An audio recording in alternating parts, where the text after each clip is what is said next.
Hyderabad north zone అనేది actually financial district అంటే ఇంతకుముందు గచ్చిబౌలి అని ఉండే, ఇప్పుడు వచ్చేసి మేడ్చల్ అయింది. ఇప్పుడు ఫైనాన్షియల్ డిస్ట్రిక్ట్ అంటే మేడ్చల్. ఎందుకంటే మేడం అటు అయిపోయింది, రియల్ ఎస్టేట్ అటు ఉంది, అక్కడ వేరే విల్లాస్ అపార్ట్మెంట్ కట్టే పరిస్థితి లేదు, అయిపోయింది. ల్యాండ్ బ్యాక్ అనేది లేదు. ఇక్కడ నార్త్ జోన్లో వచ్చేసి హైదరాబాద్ మనకు బోయిన్పల్లి మన జేబీఎస్ నుంచి స్టార్ట్ చేస్తే కామారెడ్డి వరకు దాదాపు రానున్న అతి కొద్ది కాలంలోనే 7 lakhs ఎంప్లాయ్మెంట్ జోన్ రాబోతుంది. 7 lakhs ఎంప్లాయ్మెంట్ జోన్. ఇక్కడి నుంచి మన వెంచర్ నుంచి ఎగ్జాక్ట్లీ 2.5 kilometers వచ్చేసి Medchal NH44 national highway Medchal bus stop. ఇక్కడ మెట్రో రైలు అక్కడ వస్తుంది. చాలా దగ్గరగా ఉంది. ఇక్కడ మన ఓవరాల్ చూడండి మేడం 1 kilometer ఇక్కడ నుంచి overall 1 kilometer surrounding total villas. ఇంకోటి హైలైట్ విషయం ఏంటంటే మేడం ఇక్కడ యాక్చువల్ చాలా మందికి తెలియదు, ఎగ్జాక్ట్లీ మన వెంచర్కి ఆపోజిట్ లో 400 acres ఐటీ కారిడార్. ఎవరికి తెలియదు ఈ విషయం. 400 acres ఐటీ కారిడార్. దాంట్లో మన మొన్నటి వరకు గత ప్రభుత్వం బీఆర్ఎస్ గవర్నమెంట్ ఉన్నప్పుడు జెన్పాక్ కంపెనీ జర్మనీ వాళ్ళ అని చెప్పి వచ్చేసి వాళ్ళు బీఆర్ఎస్ గవర్నమెంట్ ఉన్నప్పుడు ఎంవై మన స్టేట్ గవర్నమెంట్ ఎంవై చేసుకున్నారు. 24,000 కోట్లతోటి ఫ్యాబ్ 3T యూనిట్ అని చెప్పి ఇక్కడ ఎగ్జాక్ట్లీ 1 kilometer మన వెంచర్కి ఆపోజిట్ లో. అంటే 24,000 కోట్లతో అంటే దాదాపు 30,000 software jobs, IT employees, 30,000 IT employees job వస్తుంది. విల్లాస్ ఇదంతా సరౌండింగ్ మొత్తం ఒక హైటెక్ సిటీని తలదన్నే రీతిలో డెవలప్ కాబోతున్నది. యాక్చువల్లీ ఇక్కడ ఉన్న వాళ్ళకి పబ్లిక్ తెలియదు. మనం ఎందుకంటే చెప్తున్నాం, మనం ప్రతి ఒక్కరు చెప్తున్నాం. ఈ సరౌండింగ్ వచ్చేసి ఒకప్పుడు మేము చూసినప్పుడు మేడం, నేను ఈ సరౌండింగ్ లో చూస్తున్నా కదా, నేను 30 లక్షలు 40 లక్షలు 50 లక్షల ఎకరం చూసిన. ఒకప్పుడు అడవిలాగా ఉండేది, అసలు ఏ ప్రదేశం చూసినా. ఒకప్పుడు ఇప్పుడు గచ్చిబౌలి ఆ ఏరియాలో కొన్న వాళ్ళు ఇప్పుడు కోటీశ్వర్లు లేరు. ఈ రోజు ఫ్యూచర్ అంటే ఇన్వెస్ట్మెంట్ అనుకోవాలి, కేవలం సొంత ఇల్లే అని కాకుండా ఫ్యూచర్ తరాలకి ఇక్కడ కొన్ని పెట్టుకుంటే ఒక ఇన్వెస్ట్మెంట్ డెఫినెట్ గా మీరు అన్నట్టుగా పర్ఫెక్ట్ గా ఇప్పుడు కనుక ఐటీ కారిడార్ వీటన్నిటితో 100% సక్సెస్ అంటే డెవలప్ అవుతుంది, పర్ఫెక్ట్ గా డెవలప్ అవుతుంది ఒక రకంగా చెప్పాలి మేడం. ఈ ప్రాంతంలో ఈ సరౌండింగ్ లో ఒక్క ఓపెన్ ప్లాట్ కొని పెట్టుకున్నామంటే ఇంట్లో ఒక కొడుకుని పెంచుకున్నట్టే. ఒక కొడుకు మనకు ఏ విధంగా ఫ్యూచర్ గా భావిస్తామో ఒక ప్లాట్ అంతకు మించి భావిస్తాం. ఎందుకంటే మేడం ఇప్పుడు గత 5 ఏళ్ల బ్యాక్ వచ్చేసి ఈ సరౌండింగ్ లో 20 లక్షలు పెడితే ప్లాట్ వచ్చింది, 15 లక్షలు పెడితే ప్లాట్ వచ్చింది. ఇప్పుడు 50 లక్షలు 60 లక్షలకు వెళ్ళిపోయింది ఆల్రెడీ ఒక ప్లాట్ కావాలంటే. ఇదే ప్లాటు రానున్న 2028 ₹1,00,000 గజం అవుతుంది, ₹1,00,000 గజం అవుతుంది. వీళ్ళ పిల్లల భవిష్యత్తుకు బంగారు బాటలు వేసి ఇక్కడ ఒక ప్లాట్ కొనుక్కుంటే ప్రతి ఒక్కరికి ఇది ఫ్యూచర్ సిటీ అంటారు చూడు, ఆ ఫ్యూచర్ సిటీ ఇదే. సో భాస్కర్ రెడ్డి గారు చెప్తున్నట్టుగా ఇది ఫ్యూచర్ ఇన్వెస్ట్మెంట్ కి చాలా మంచి అవకాశం అంటున్నారు. అండ్ మీరు ఒక బంగారు బాతు లాంటిది అంటే మీ ఇంట్లో మీ వారసులకి ఒక మంచి ఆస్తి అని చెప్తున్నారు. సో డెఫినెట్గా ట్రై చేయండి, ఒకసారి విజిట్ అయితే చేయండి, సో మీకు ఒక ఐడియా ఉంటుంది. భాస్కర్ రెడ్డి గారు, ఇప్పుడు చాలా మందిలో హైడ్రా ఏర్పడిన తర్వాత ఈ హైడ్రా భయాలు స్టార్ట్ అయ్యాయి. నిజంగా హైడ్రా విషయంలో చాలామంది బిల్డర్స్ కావచ్చు, ల్యాండ్ ఓనర్స్ కావచ్చు, వాళ్ళందరూ పక్కకు తప్పుకున్నారు. మధ్యతరగతి ప్రజలే బలయ్యారు. చాలా ఇళ్ళు దయనీయంగా కూల్చివేయడం మనం చూసాం, అత్యంత బాధాకరం. సో అటువంటి పరిస్థితుల్లో ఇప్పుడు అసలు ఇల్లు కొనడం కొద్ది రోజులు మానేస్తే బాగుంటుందేమో అనే పరిస్థితి ఉంది. అండ్ FTLలో ఉందా, బఫర్ జోన్లో ఉందా, ఇలాంటి చాలా లిటిగేషన్స్ ఉన్నాయి. సో ఎవరికి ఏం అర్థం కావట్లేదు అసలు. కొన్ని హైడ్ చేసేసి ముందు ఒకవేళ పోనీ అది ఉందా అని తెలుసుకుందామంటే కంప్లీట్గా హైడ్ చేస్తున్నారు, తర్వాత పిక్చర్లోకి వస్తున్నాయి. సో ఈ సిగ్నేచర్ పార్క్లో మీ వెంచర్లో అట్లాంటి భయాలను తొలగించాల్సిన అవసరం ఉంది. ముందు మా ఆడియన్స్కి ఎట్లా ఏం చెప్తారు మీరు? ఓకే మేడం, వాస్తవంగా ఏంటంటే హైడ్రా గురించి ఫస్ట్ తెలుసుకోవాలి. హైడ్రా అనేది ఏంది మేడం అంటే చెరువు శిఖం భూములు, బఫర్ జోన్స్, నాలాల ఆక్యుపై ఇందులో ఉన్న వాటికి మాత్రమే కూల్చివేస్తుంది. అప్పుడు కొన్ని ఏంటంటే HMDA రేరా వెంచర్ అయినా సరే, DDCP రేరా వెంచర్ అయినా సరే ఎప్పుడు హైడ్రా అనేది టచ్ చేయదు. ఎందుకంటే మేడం R1 జోన్లో ఉంటే మాత్రమే HMDA రేర్ అయినా DDCP రేర్ అయినా పర్మిషన్స్ అనేది వస్తాయి. ఇది పబ్లిక్ 100% తెలవాలి. HMDA రేరా వెంచర్ ఉందంటే 50 years డాక్యుమెంట్ క్లారిటీగా ఉంటేనే ఈ పర్మిషన్ అనేది వస్తుంది, లేకపోతే రాదు. ఇక్కడ వచ్చేసి ఏంటంటే మేడం అంటే HMDA రేరా వెంచర్ చేసినప్పుడు ఏంటంటే మన పర్మిషన్ ఇచ్చే టైంలో HMDA వాళ్ళు లేదా DDCP మనం తీసుకునేటప్పుడు డెవలప్మెంట్ వాళ్ళు 30% ల్యాండ్ మాటిగాయలో పెట్టిస్తారు మనకు. ఎప్పుడైతే నిబంధనల ప్రకారం మనము కంప్లీట్గా వర్క్ చేస్తామో, రేరా నామ్స్ ప్రకారం మన పర్మిషన్కి వెళ్ళినప్పుడు ఏ నామ్స్ ప్రకారం అయితే మనం డెవలప్మెంట్ చేస్తామని ఇస్తున్నామో అది కంప్లీట్ అయిపోయిన తర్వాతనే మనకి పర్మిషన్ మనకు మాటిగలే రిలీజ్ అవుతుంది.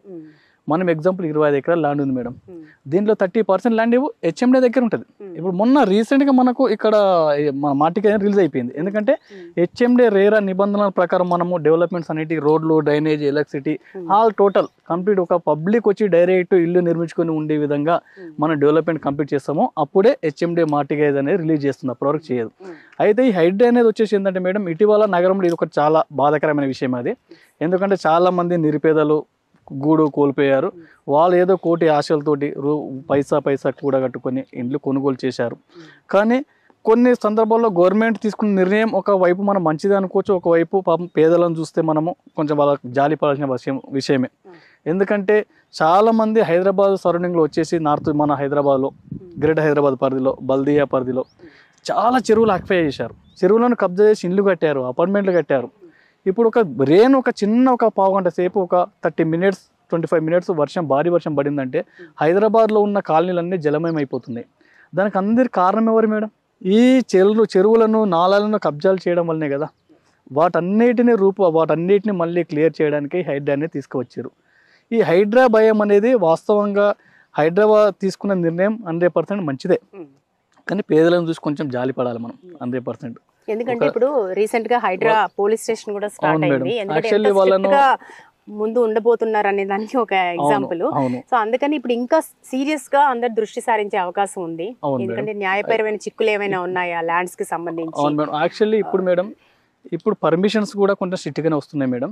హెచ్ఎండిఏ రేరా మన పర్మిషన్కి వెళ్ళినప్పుడు లీగల్ గా 50 years డాక్యుమెంట్ చెక్ చేసిన తర్వాతనే R1 జోన్లో ఉంటేనే మన హెచ్ఎండిఏ మాస్టర్ ప్లాన్ నిబంధనల ప్రకారము ఇది యాక్చువల్లీ ఇంకోటి తెలవాల్సిన విషయం ఏంటంటే మేడం, హెచ్ఎండిఏ నిబంధనల ప్రకారము ఒకప్పుడు వచ్చేసి మనకు 60 feet రోడ్ అప్రోచ్ రోడ్ ఉండాలి. ఆ తర్వాత ఇప్పుడు 100 feet రోడ్ అప్రోచ్ చేశారు కంపల్సరీ హెచ్ఎండిఏ రేరా నిబంధనల ప్రకారం. ఇప్పుడు మళ్ళీ 3140 మాస్టర్ ప్లాన్ ప్రకారము 150 రోడ్ కంపల్సరీ ఉండాలని చెప్పి ఒక నిబంధన కొత్త తీసుకొస్తున్నారు మనకు సమాచారం. అంటే రోజుకు జనసాంద్రత పెరుగుతున్నది, ట్రాఫిక్ను తగ్గించాలి, పబ్లిక్ మనకు రవాణా సౌకర్యము సువిశాలంగా ఉండాలి అనే ఒక ఉద్దేశంతో మనకు హెచ్ఎండిఏ మాస్టర్ ప్లాన్ మారిన కొద్దీ రోడ్లు కూడా విస్తరణ అనేది పెరుగుతున్నది. దాని ప్రకారం మనం యాక్చువల్లీ ఈ వెంచర్ ఉంది మేడం, ఈ వెంచర్ వచ్చేసి మనకు 2030 మాస్టర్ ప్లాన్ ప్రకారం చేసాం. మనం 2030 మాస్టర్ ప్లాన్ ప్రకారం రేరా నిబంధనల ప్రకారం అన్ని డెవలప్మెంట్ మనం కంప్లీట్ చేసాం. బ్యూటిఫుల్గా ఉంటుంది వెంచర్, చూడండి ఎంత బ్యూటిఫుల్గా ఉండేది. ఆ విధంగా మనం తీసుకొచ్చాము. ఎక్కడైనా మనదనే కాదు మేడం, ఎక్కడైనా సరే రేరా నిబంధనల ప్రకారం చేసిన వాటికి హైడ్రా అనేది టచ్ చేయదు. 100% లీగల్గా 100% ఉంటుంది. సో వెంచర్ మీరు అన్నట్టుగా చాలా బాగుంది, చాలా పాజిటివ్ వైబ్స్ ఉన్నాయి.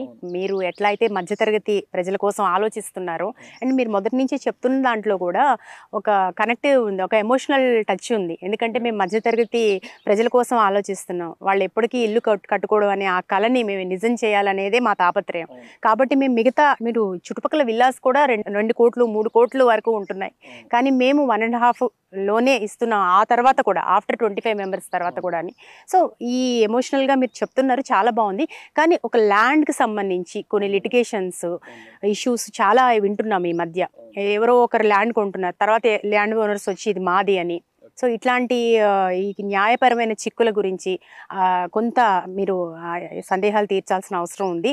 సో ఈ ల్యాండ్ అంతా కరెక్ట్గా క్లియరెన్స్ ఏనండి మొత్తం? ఒకటి మేడం, మనం యాక్చువల్లీ హెచ్ఎండిఏ రేరా పర్మిషన్ వచ్చినప్పుడే land clear title 50 years land clear title ఉంటేనే హెచ్ఎండిఏ రేరా పర్మిషన్ అనేది వస్తుంది. అప్పటి వరకు రాదు.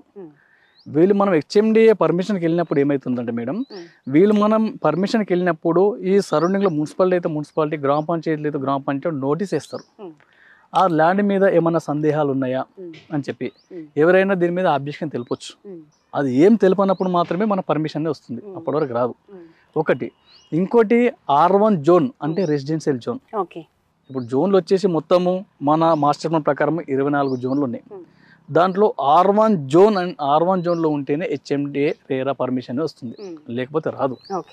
ఇది R1 జోన్ లో ఉంది కాబట్టి హెచ్ఎండి పర్మిషన్ అనేది వచ్చింది, రేరా పర్మిషన్ వచ్చింది. హెచ్ఎండిఏ పర్మిషన్ వచ్చింది కాబట్టి ఇంక ఎట్లాంటి డౌట్స్ అక్కర్లేదు. హెచ్ఎండి రేరా పర్మిషన్ వచ్చిన తర్వాత ఎలాంటి డౌట్స్ ఉండాల్సిన అవసరమే లేదు. ఎందుకంటే with open plot K madam bank loan కూడా ఇస్తుంది. ఓపెన్ ప్లాట్ మన గవర్నమెంట్ వాల్యూ ఇక్కడ 10,000 ఫర్ గవర్నమెంట్ వాల్యూ ఉంది మేడం, గవర్నమెంట్ వాల్యూ 10,000 ఉంది. దాంట్లో మనం 80% బ్యాంక్ లోన్ ఇస్తుంది. ఓకే, ఇప్పుడు మీకు ఈ ప్లాట్ కొనుక్కున్న తర్వాత సో ఇమీడియట్ గా ఏం చేయాలంటారు? ఇప్పుడు నేను ఒక ప్లాట్ కొనుక్కున్నాను, సో ఇమీడియట్ గా చేయాల్సింది ఏంటి?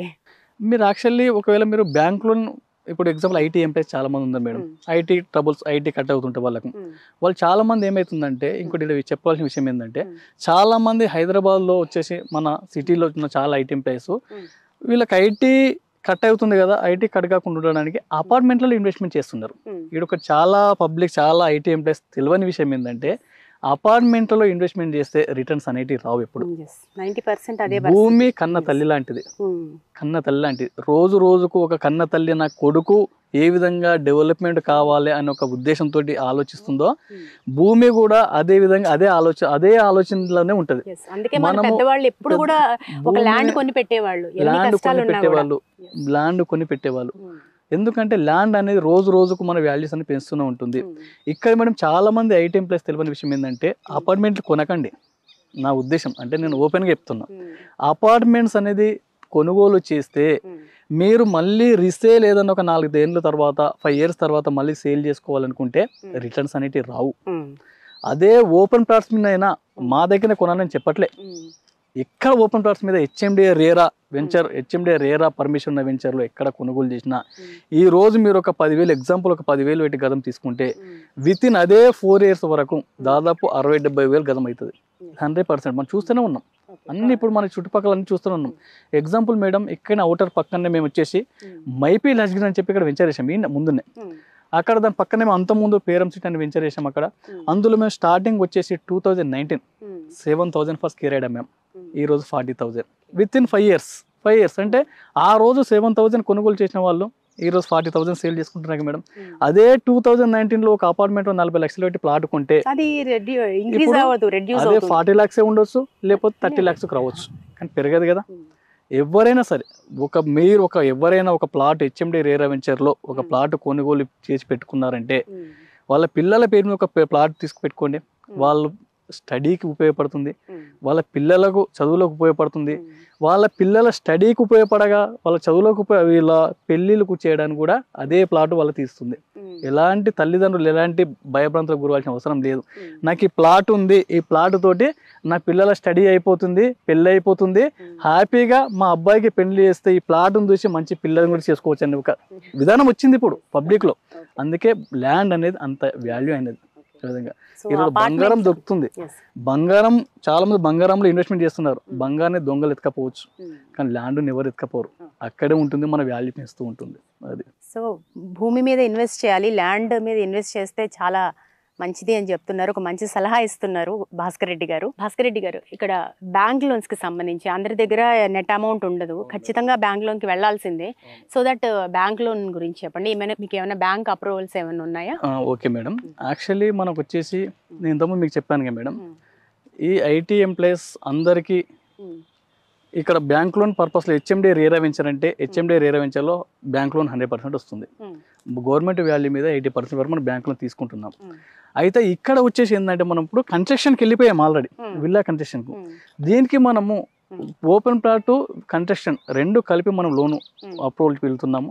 రెండింటి కలిపి దాదాపు 75 to 80% లోన్ వస్తున్నది ఇక్కడ. అంటే ఎగ్జాంపుల్ 95 lakhs ఒక విల్లా ఇస్తున్నాం. 95 lakhs మనం విల్లా ఇస్తున్నప్పుడు 95 lakhs లో దాదాపు విల్లకు 75 lakhs వరకు లోన్ వస్తుంది. 75 lakhs 80% లోన్ వస్తుంది, 75 వరకు లోన్ వస్తుంది.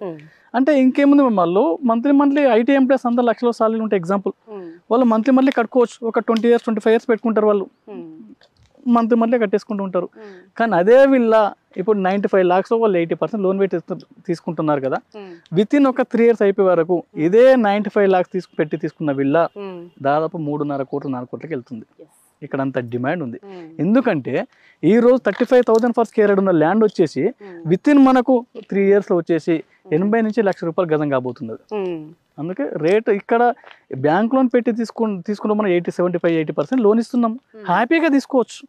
నీకు బ్యాంక్ లోన్ ఇస్తుంది, హెచ్ఎండి రేరా వెంచర్ కాబట్టి బ్యాంక్ లోన్ ఇస్తుంది, లీగల్గా టైటిల్ క్లియర్ ఉంది కాబట్టి బ్యాంక్స్ లోన్ ఇస్తున్నాయి. నీ కన్స్ట్రక్షన్ కూడా మనము ఇక్కడ ఇంకోటి చెప్పదగింది ఏంటంటే మేడం, మనం కన్స్ట్రక్షన్కి వెళ్తున్నాం కదా, ఇక్కడ బ్యాంకు కూడా మనము కన్స్ట్రక్షన్ ఏ విధంగా చేస్తున్నామో ఆ విధంగానే విడతల వారీగా లోన్స్ మనకు రిలీజ్ చేసుకుంటూ వెళ్తుంది. ఎస్, ఇక్కడ బ్యాంక్ లోన్ అంటే ఇంకో విషయం గుర్తొస్తుంది. మొన్న ఈ మధ్య హైడ్రాకి సంబంధించి బాధితుల్లో బ్యాంక్ లోన్ కూడా వచ్చింది, మాకు రిజిస్ట్రేషన్స్ అయిపోయాయి, ఈ బ్యాంక్ లోన్ కూడా వచ్చిన తర్వాత కూడా మళ్ళీ మాకు ఈ కూల్చివేతలు ఏంటి అని వాళ్ళు పాపం చాలా బాధపడిన విషయం మనం చూసాము. సో మరి అంటే ఇప్పుడు మీరు చెప్తున్నారు కదా బ్యాంక్ లోన్ అనేది అన్ని క్లియరెన్స్లు ఉంటేనే వస్తుంది అని చెప్పి. అయితే ఇక్కడ ఒకటి వచ్చేసి సో ఇవన్నీ ఎందుకు అడుగుతున్నానంటే ఒక క్లారిటీ ఉండాలి. సో మీ వెంచర్ కి సంబంధించి ఒక క్లారిటీ, ఎలాంటి అపోహలు అక్కర్లేదు, భయాందోళనలు అక్కర్లేదు. యాక్చువల్లీ దానికి దీనికి చాలా వేరియేషన్. ఎందుకంటే నేను ఇంతకుముందు చెప్పాను, అక్కడ లోకల్ మున్సిపాలిటీలో ఏదో సంథింగ్ పర్మిషన్స్ ఇచ్చారు, ఏదో డ్రాఫ్ట్స్ ఇచ్చారు, లోన్స్ అనేది తీసుకున్నారు. ఇక్కడ వచ్చేసి ఏంటంటే మేడం, మన హెచ్ఎండిఏ రేరా పర్మిషన్ తీసుకున్నాం ఫస్ట్. నీకు బ్యాంక్ లోన్ ఎందుకు ఇస్తుందంటే హెచ్ఎండిఏ రేరా పర్మిషన్ ఉంది కాబట్టి ఇస్తుంది. హెచ్ఎండిఏ రేరా పర్మిషన్ అంటే ఏంటంటే హెచ్ఎండిఏ రేరా 50 years లీగల్గా డాక్యుమెంట్స్ క్లారిటీ ఉంటేనే నీకు పర్మిషన్ అనేది ఇస్తుంది. ఇక్కడ నీకు గవర్నమెంట్ సర్వే, ల్యాండ్ సర్వే అయిపోయిన తర్వాత ఎలాంటి ల్యాండ్ డిస్ట్రిబ్యూషన్ లేకుంటే మాత్రమే నీకు లోన్ అనేది ఇస్తుంది, నీకు హెచ్ఎండిఏ రేరా పర్మిషన్ వస్తుంది, లేకపోతే రాదు.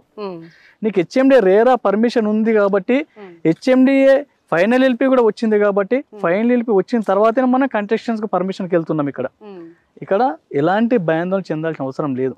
మెయిన్ ఒకటి మేడం క్లియర్గా చెప్పాలంటే, హెచ్ఎండిఏ రేరా వెంచర్లను, డిటిసిపి రేరా వెంచర్లను హైడ్రా అనే టచ్ చేయదు ఎప్పుడు.